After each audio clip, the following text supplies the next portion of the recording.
श्री शिवाय नमस्तुभ्यम। हर हर महादेव भक्तों, आज हम कार्तिक मास महात्म्य का 24वां और 25वां अध्याय श्रवण करेंगे। जय श्री गणेश। वर्णन होता है इसका सुंदर भाव बताकर। कार्तिक मास 24वां अध्याय सुनो ध्यान लगाकर। जय श्री गणेश। राजा पृथु ने कहा, हे नारद जी, आपने तुलसी के इतिहास, व्रत, महात्म्य के बारे में कहा। अब आप यह बताने की कृपा करें कि कार्तिक मास में क्या और भी देवताओं का पूजन होता है? यह भी मुझे समझा कर कहिए। नारद जी ने कहा, पहले समय में पर्वत के निकट कर्तिपुर में एक धर्मात्मा धर्मदत्त नामक ब्राह्मण रहता था। वह भगवान विष्णु के सब व्रत करता था।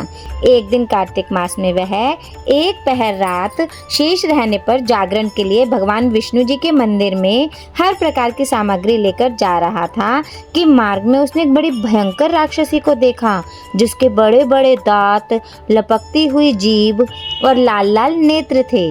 उसका शरीर नंगा और मांस रहित था।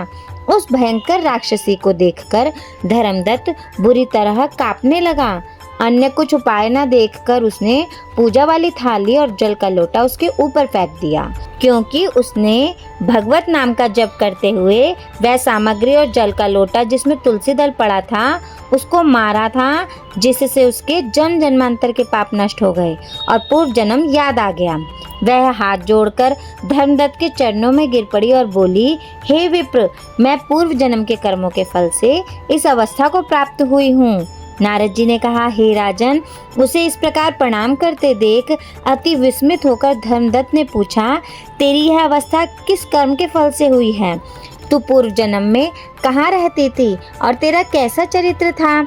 यह सब मुझे बता। उस राक्षसी ने, जिसका नाम कलहा था, उसने कहा कि हे ब्राह्मण, सौराष्ट्र में भिक्षुक नाम का एक ब्राह्मण रहता था।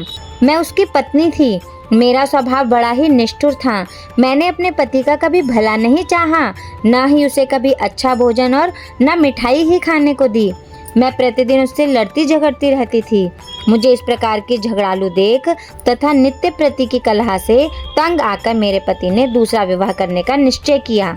यह सुनकर कि मेरा पति दूसरा विवाह कर रहा है, मैंने उसके विवाह से पहले ही विष खाकर आत्महत्या कर ली।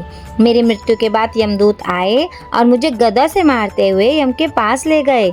यमराज ने मुझे देखकर चित्रगुप्त से पूछा, हे चित्रगुप्त, इसने क्या कर्म किया है? जो भी कर्म इसने किए हैं उनका फल इसे भोगना होगा। कलह ने कहा, हे ब्राह्मण, चित्रगुप्त ने यमराज से कहा, इसने अपने जीवन में कोई भी अच्छा काम नहीं किया है।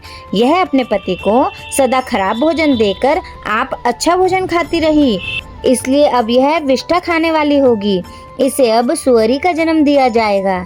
चूंकि यह अकेले ही पाक के बर्तन में भोजन करती थी, इसलिए यह अपने बच्चों को खाने वाली बिल्ली होगी। इसने अपने पति पर क्रोध करके आत्मघात किया है, इसलिए यह प्रेत योनि में जाएगी। अब आप इसको अपने दूतों द्वारा मरु स्थान में भेज दीजिए।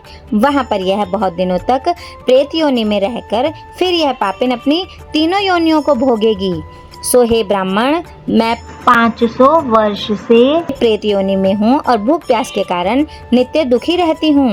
एक दिन भूख से तंग आकर मैं एक वैश्य के शरीर में प्रविष्ट हो गई।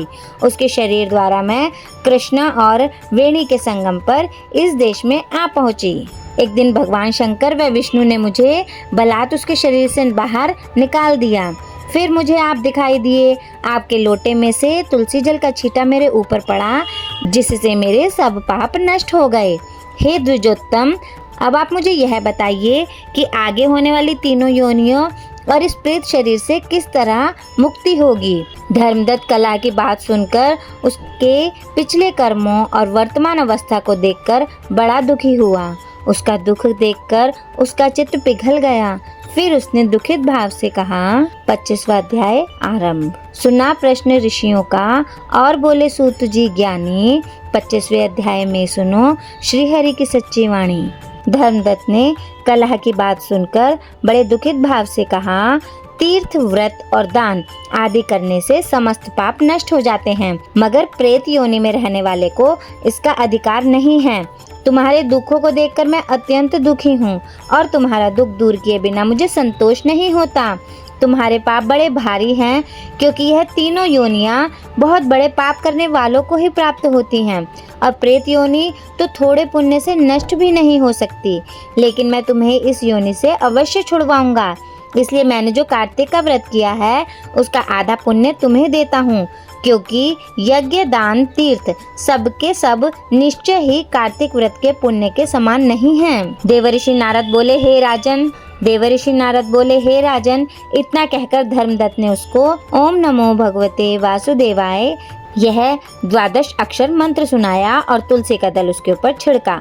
बस फिर क्या था, क्षण भर में वह प्रेत योनि से छूट प्रज्वलित शिखा के समान दिव्य रूप धारण कर लक्ष्मी के समान सुंदर हो गई।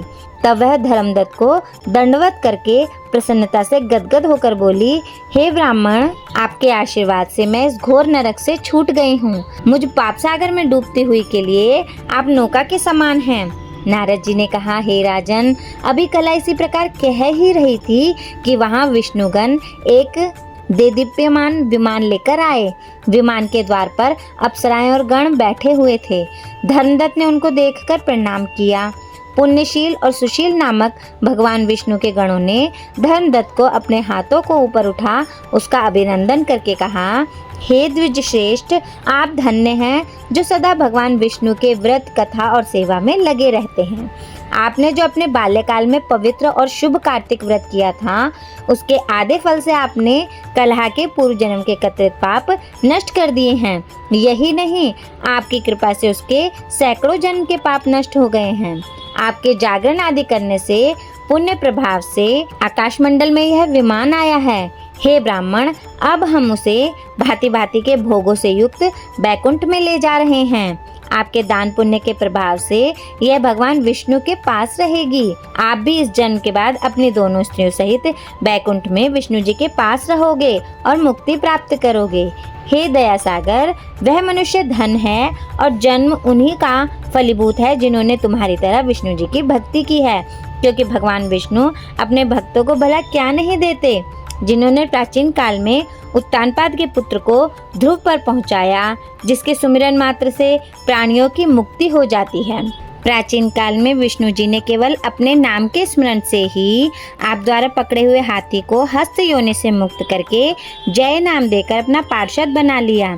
तुमने उसी विष्णु की सेवा की है, इसलिए तुम अपने दोनों स्त्रियों सहित 1000 वर्ष तक भगवान विष्णु के पास निवास करोगे। जब तुम्हारा पुण्य क्षीण हो जाएगा, तब तुम सूर्यवंश में अपनी दोनों रानियों के साथ राजा दशरथ के नाम से प्रसिद्ध होवोगे, तथा यह कलह तुम्हारे आधे पुण्य की भागीदार होने के नाते तुम्हारी तीसरी भार्या होगी, और भगवान विष्णु पुत्र के रूप में तुम्हारे पास रहेंगे और देवताओं का कार्य करेंगे। विष्णु जी को प्रसन्न करने वाले तुम्हारे कार्तिक व्रत से अधिक महत्वपूर्ण यहाँ दान, तीर्थ आदि और कोई भी नहीं है। हे दया सागर, तुम धन्य हो, क्योंकि तुमने जगत गुरु भगवान विष्णु को प्रसन्न करने के लिए कार्तिक मास का व्रत किया है, जिसके आधे पुण्य के फल की भागीदार कलह है। इस समय हम इसे अपने साथ विष्णु लोक में ले जा रहे हैं। इस प्रकार 25वां अध्याय संपूर्ण हुआ।